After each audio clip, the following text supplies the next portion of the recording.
everyone, a very good afternoon. So, actually, before I start the panel, I would actually request, as Aditya said, that they definitely need a bigger round of applause. So, if you can have some noise in the house. Thank you. So, fourth panel of the day.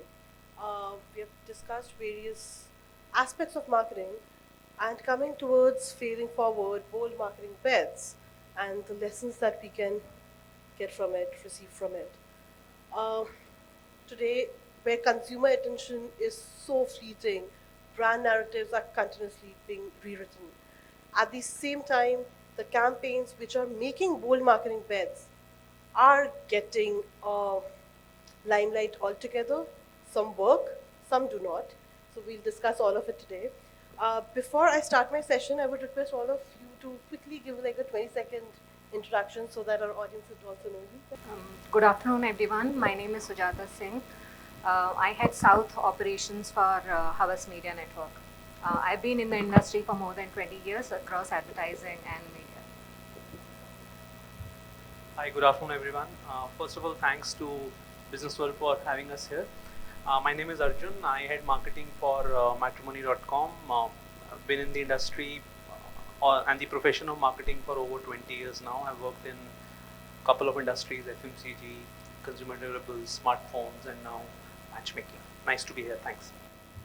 Hi, good afternoon, everyone. I'm Nimish Agrawal. I lead the digital business and marketing for Niva Bupa Health Insurance. Been working for about 18 years now. Started my career in sales in FMCG, moved to paints, then consumer internet, and now in insurance. So yeah, I've been into a few categories now. Very happy to be here and looking forward to a fantastic discussion and a lot of questions from your side. Hi, I'm Chandan Mukherji. I look after strategy, marketing, and communication for Nestlé. Before this, I used to be in our Nestlé headquarters in Switzerland, and before that, I used to work for Hindustan Unilever Limited. I've been there in Nestlé for about 2 decades, so very long time, and very happy for this very interesting topic about bold marketing bets. I mean, this is what is an important dimension of marketing at the end of the day. Thank you. Good evening. My name is Anuradha Sehgal. I started my career with Hindustan Lever as a management trainee. Did my sales, brand management, did a stint in durables, back to consumer goods with Reckitt. I was the head of brand and communication at Airtel. And then a couple of sabbaticals and some very interesting stints later, I am now the head of brand and sustainability at Coforge, which is an IT company. Hi, good evening, everybody. My name is Jaswinder Sodhi. I represent HSBC today here. I've been in the BFSI sector for 2.5 decades now. Been part of the founding teams of a couple of digital banks in the country. With HSBC for the last 5.5 years and building the brand for future. Nice to be here today. Thank you. Thank you, all of you. So, okay, beginning the session, the panel discussion.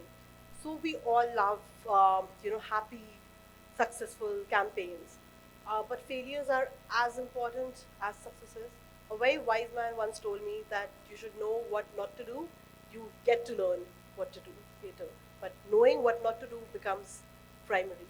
So I actually would like to request all of you, and start with you, Mr. Sodhi.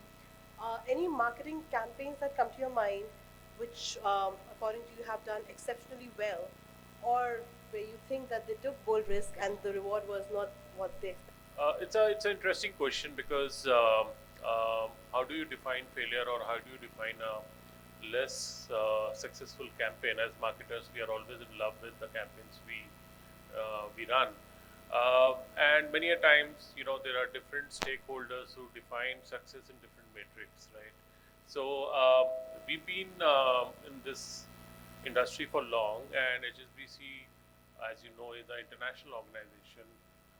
So we ran a campaign called India Beyond Boundaries, I think around 5 years back, right? And it was about breaking not only cross-border boundaries, but it was also about mental boundaries.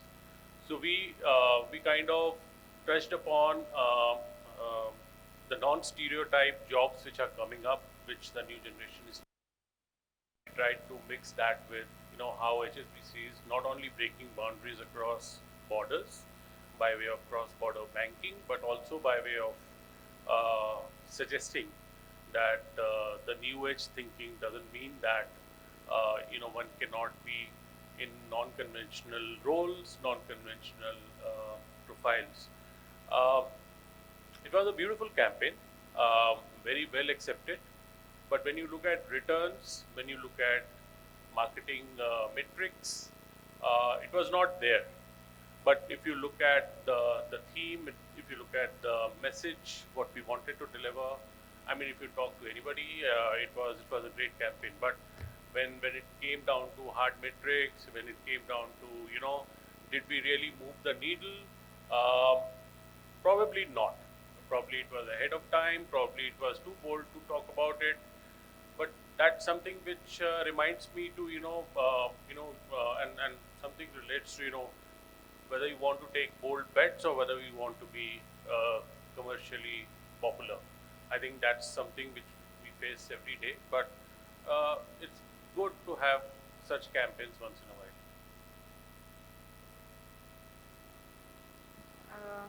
From a marketer to kind of admit that there was a campaign which we loved, which ticked all the boxes creatively, but did not. It's something that you learn in hindsight, with that wonderful thing called hindsight. A lot of things become very obvious because at the time we're all in love and we are very convinced of what we are doing. I'd like to give you a couple of two examples from one of my stints in which the brand is Airtel. I think everyone here is aware of that brand. We relaunched that brand because we wanted to reposition it for young people. It was a brand that fathers were using, dads and corporate heads were using, but not youngsters. And people, there was SL and Voda with the Zuzus and younger, more happening brands, Idea. And Airtel had been positioned as was getting positioned as an older, boring brand. So objective is very clear. We wanted to reposition ourselves, and there was 3G data coming in. So we launched a campaign, and we sometimes these theoretical things. We said, all right, let's international locations, 3G, a concept which was kind of a little bit of it was almost like mind games. It was like Matrix. You couldn't tell what was. It took you a few times to see to make out what was going on. So we thought very cool. Young people will love it because it's not so obvious. We are not dishing everything out on a plate to people. It's very intelligent. It was shot in a foreign location, so Prague, foreign models. The music, the iconic tune of Airtel was reimagined, set to African beats, and two beautiful ads were put out with 3G. It bombed. It completely bombed. It sank without a trace. Because we had ticked all the boxes. It was, just the right things to do, foreign models, great music, stories which were very intelligent. And what we realized was that it did not, nobody knew how to relate to it. So when you talk of, taking even bold bets, I think the one lesson is that, is it relevant for the people? And does it resonate with the people and the lives of people who you are trying to address? Cut to a year and a half later, when we came up with, and that's another story of how we came up with that campaign, we came out with a campaign that spoke to the 18-year-olds of India in a language that they understood, reflecting their lives, their irreverence, not soppy, no tears, no emotions, which was a big, bold step for Airtel because Airtel ads were very soppy and emotional. And we realized that young people they just said, spare us the tears. They didn't care for that. We still took a risk, and the campaign I'm talking about is Har Ek Friend Zaruri Hota Hai. We still, in that campaign, we took a risk of, there were two words, I don't know if you remember, these words were Kutte Kamine.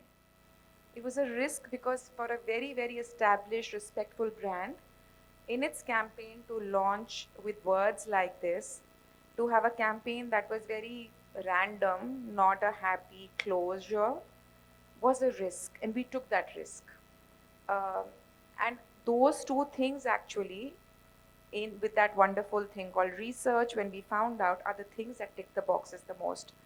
So risks, in communication and marketing are a part of, that's the nature of the beast. But these are learnings for me to kind of see that the relevance to, and sometimes, not sometimes, every time actually, your consumer, when you sit down and have a chat, will tell you exactly what's working and what's not going to work for them. So knowing who you want to talk to is the most important. So I'll give you two examples of where brands have taken some form of risk, and more importantly, how did we address the risk? One is an international example. It's not from India. Now, of course, most of you, all of you would be aware of a brand called Nescafe. It's a coffee brand. And imagine, of course, in India, coffee is becoming more and more entrenched. The penetration is rising. There are a lot of coffee brands which have also entered. But imagine the Western world where, Nescafe is a mainstream brand. It's, of course, a very, large market share brand, but more mainstream brand, built over periods of legacy, built with a lot of strong brand fundamentals, but still about, mainstream storytelling and all of that. And of course, to make, younger consumers more interested in a brand like that, of course, we did two or three things. One is we introduced some new formats, which were more appealing to them, like Nescafe, espresso concentrates, more like liquid coffee, which you could pour in, drink a lot of cold coffee, hot coffee, etc. But more importantly, all the communication was creator first, influencer oriented, short social videos, not about mainstream storytelling that a brand like Nescafe were to do. And we got in Zach King, who is a very popular wine creator, and so on and so forth, and very youngish, very Gen Z, but with all the elements around it, and with a lot of different things around it, which still were about Nescafe, but still appeal to this Gen Z audience. And it was very difficult to draw the line, to tread the line, to see how to go about it, and a lot of nuancing and learning came on the way on how exactly to position the brand in the right way. And we learned a little bit along the way on what really works with Gen Z, what doesn't, but finally we got it somehow.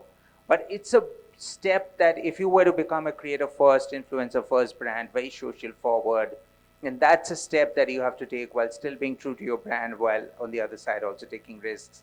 And the big learning was that, a new product format or new product innovation, when supported with the right things, gives a legacy brand also the room to kind of innovate and look at it in a different way. May or may not have been possible with the sort of, with the classical way. The other one is more in India.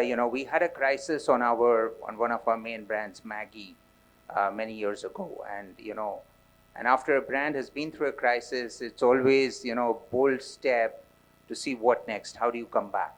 Yeah, what makes you really come back? How should you tread the path of coming back? And there we did two things. Where we understood two important elements. If a brand has been in a crisis, come with proof points to show that you are what you are, not what the crisis has been talking about. So bring a lot of proof points that this is what the brand is, and this is what the product is, and so on. And the second part of it, we learned that the major sort of big springboard of the brand is really the equity and the love that the brand has. So play on that. And really the risk was a measured risk, but taking these two elements of proof points and the equity of Maggi, and we developed a campaign, We Miss You, and You Missed Us Too. And then we came back, and again, it was a measured risk, but play on what the brand really is, be authentic. And that's the understanding that we had, while it was a major risky proposition of how to really come back. So those are two sort of examples of how we went about it. I'll talk about two failures. One is very recent, and some of you would have come across it, and one is from my own experience 15 years back. and also tell you what are the two things or two lessons that I've learned. You would have come across the Yes Madam controversy, right? For people who are not aware, Yes Madam is a brand like Urban Company. You can book a makeup lady, masseuse, etc. And for some reasons best known to them, they ran a survey to understand what's the stress level of people they deploy. And a lot of people, if you ask somebody, are you stressed? The answer is obviously yes, I'm in stress. It's very difficult to find someone who says that I'm not in stress, I'm chill, especially when your employer asks it, right? So people, it was an anonymous survey, people responded saying ki, we are in stress. And then they released on social media a letter or an email that was sent to the employees. And what it said is that people who are in stress are fired. And whether it was a ploy from their end to get trending, etc., but it did create a lot of, and rightly so, a lot of trolling for them. So for a brand which was not very known, it started getting known for the wrong reasons. One big learning for me is that, first of all, know your proposition, and second is stick to your proposition. It's very important. As brand, there's a promise for consumer to consider us. It's very important for everybody in the organization, even the intern and the coffee boy, to know कि भाई हम करते क्या है, what is our proposition, and stick to your proposition all the times. So that's one big learning. The second is 15 years back, I used to work in Bangalore with a company called Britannia. And Britannia at that point in time was in a very interesting space, right? Frito-Lay was trying to get into biscuits, and Britannia was trying to get into chips. So it was a very interesting, and Aliva, etc. ITC was also trying to do something very interesting, and I was running the innovation space for them called Crackers, and we launched something called as Time Pass. Time Pass was the brand, and it was very funny for me to tell people that I do Time Pass in Britannia. So it was an innovation. It was rusk which was flavored. Essentially, that was the product. And Britannia said that let's do full-fledged. Vinita Bali was driving this innovation. She loved the product, so naturally everybody loved the product in the company. And in Tamil Nadu, which is a media isolatable market, we went full hog. R. Balki shot 32 films himself. And unfortunately, in my life, the best work is in my laptop. It has not gone to consumer. But those 7 films, and they're beautiful films. They're on YouTube called Britannia Time Pass. They're beautiful films. And we did a link test, we did an ad test, and the campaign was green. And we deployed in Tamil Nadu market in 2008-9. We put 10 crore rupees of media campaign. Right? It drove trials, and I declared victory. And I started saying ki now I will get job offers, etc. The second trial never happened. The product was bad. It was very bad. And of course, a lot of analysis, paralysis, fought with sales fighting with marketing. The second lesson that I learned is you can't market a bad product. If the product is not good, you can't market it. So 2 examples, 2 failures. One is know your proposition, stick to your proposition. Second is you cannot market a bad product. Thanks. So I'll just give you a context before I speak about this campaign. So Bharat Matrimony, the brand that I represent, it's a matchmaking platform, and we are a brand which is very women empowerment kind of in the space of women empowerment, because in India, even after 75 years of independence, or the way culturally we are, women really don't look at this room. In India, largely when I say, women really don't have too much of a choice when it comes to their own marriages. So that's the broader space in which this brand operates. And so there is a lot of product features and obviously communication that goes in, which tries to bring out the proposition of the brand, which is about it being for women and supporting women in the most important decision, one of the most important decision of their lives. So every year, just like any brand, and the campaign that I'm talking about, it's not like a big campaign that we are breaking. Every year, like most of the brands, if there is any moment where we feel we can have something put out from a brand standpoint, we get into it, like all brands do.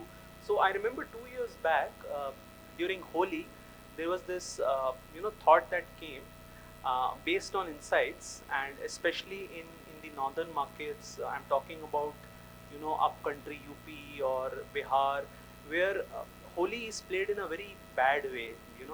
It's almost tantamounts to hooliganism, and like an invitation for men to behave inappropriately with women.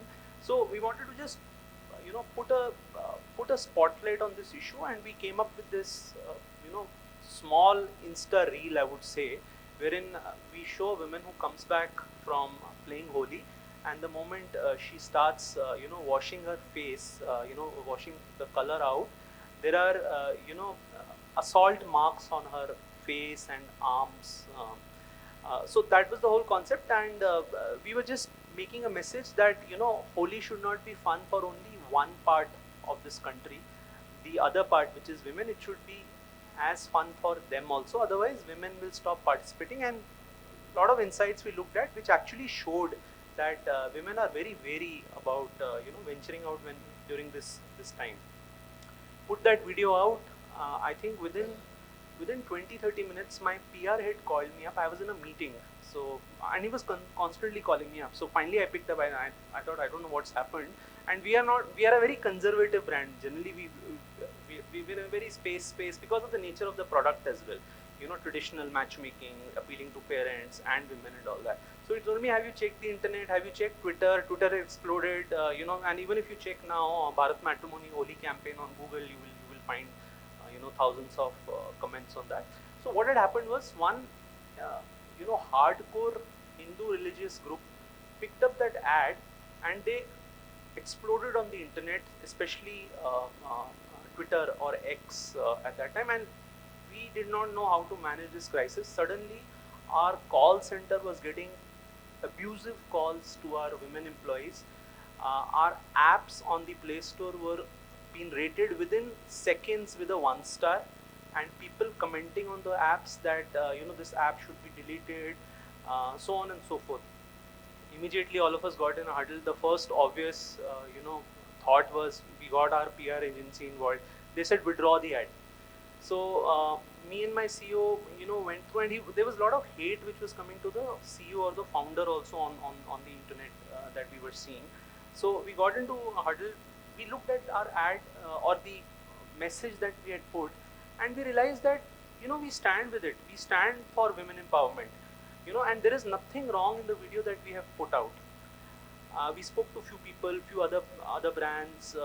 We spoke to Google and all, because of the app getting very badly hit. Fortunately, everyone that we spoke to said, stick to your guns. You have not done anything wrong. You did not have a thought that a simple message, which was not on religious lines, also is being diverted into that line. We got court cases, so many things happened, but we kind of stuck to our stand, our proposition that we stand for women, and we want to spotlight an issue which is happening. Fortunately or unfortunately, rather unfortunately, while this controversy was happening, a Japanese women traveler in India was badly molested on that same day. And suddenly we also started getting some positive comments from a whole section of audience that, look, what they were saying was also not wrong, right? You are giving it religious flavor and all that.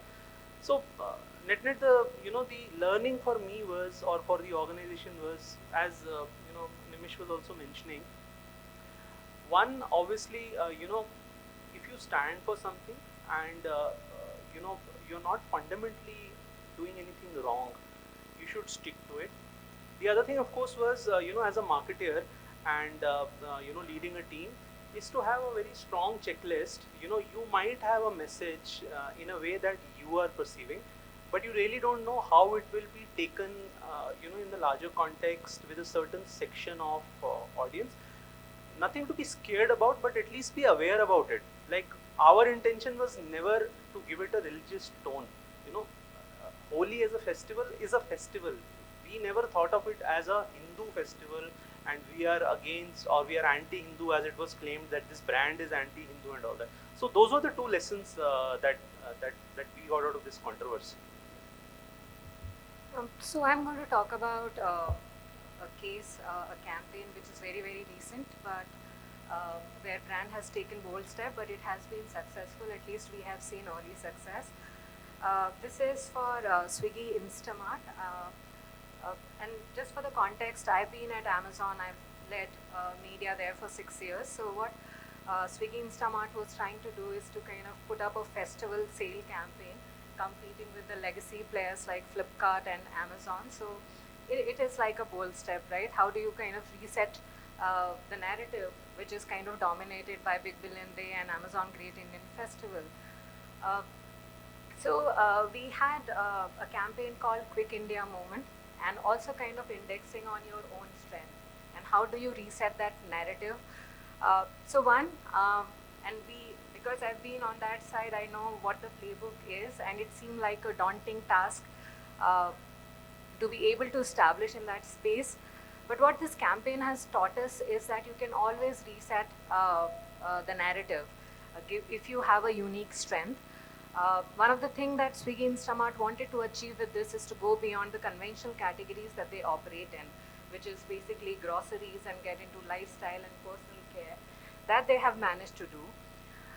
The other thing that they had tapped into, and we thought it could be a risk, because one, it was a very, very intelligent word play on Quick India Movement, and we were also anticipating some sort of a backlash, saying that it is Quick India Movement and Quick India Movement and Quick India Movement. But thankfully, people appreciated this word play, so we were saved there. The last thing is, because Swiggy Instamart is a Gen Z brand, and we continue to be irreverent, and we have a certain kind of association that we always look at. But we, as in the brand, chose to have Ajay Devgan, which I wouldn't say that is a Gen Z representative. But there are certain cultural movements that stays in the conscience of people and the country. And that split that he had in Fool or Kante about 25 years back is something which is still celebrated. So that is what the brand has done. So, while everybody has spoken about some of the campaign where they have taken risk, and the result was not as encouraging, but here is the brand who did take a risk, challenge the erstwhile, the legacy players, and reset the narrative. And this is just the beginning. So I'm hoping that we'll do, we'll go bigger, better next year. Thank you. I think I've asked the first question as the most challenging one and most interesting one, where everyone actually had a lot of input.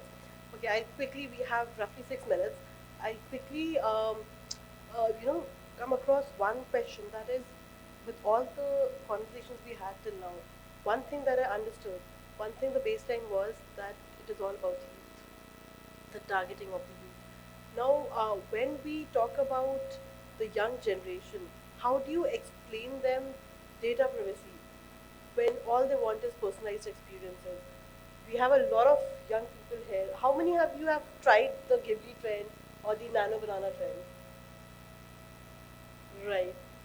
Have you realized that you have been giving data which companies have been demanding for? So on that note, how do you micro-target these particular cohorts when there is also privacy concerns which people don't realize? 76% of youngsters are, talking to ChatGPT and discussing their personal life when all the data they are giving. How do you take an approach to that? Well, I think, privacy and personalization both are value propositions. Yeah, we need to understand that. The way, we as a sort of an organization, or the way I would look at it is, of course, to do personalization which is privacy safe. Now, if you look at, Nano Banana trend or some of the Ghibli stuff, of course, people are giving out data. It's important that people are aware that they're giving out data, that there is consent that brands take about when they give out such kind of data or when they take such kind of data. It's of course, important to understand that, if you give out so much of data, the data can be used for some harm. You could have deep fakes, you could have misuse of data, you could have, the data being used out, or your identity maybe, out, and so on. So I think it's important for brands to follow two or three things, while people do want personalization and so on, and you do need to have that. One is, of course, to have the right kind of, privacy safe engineering, privacy safe elements, so that you are ensuring that, privacy is kind of, maintained. Second is consent, of course. People should be aware of things, and people should know that, they are giving out the data. And maybe, with these kind of micro targeting opportunities and all, to also form a way by which brands should, sort of maybe keep that data only for a certain period of time.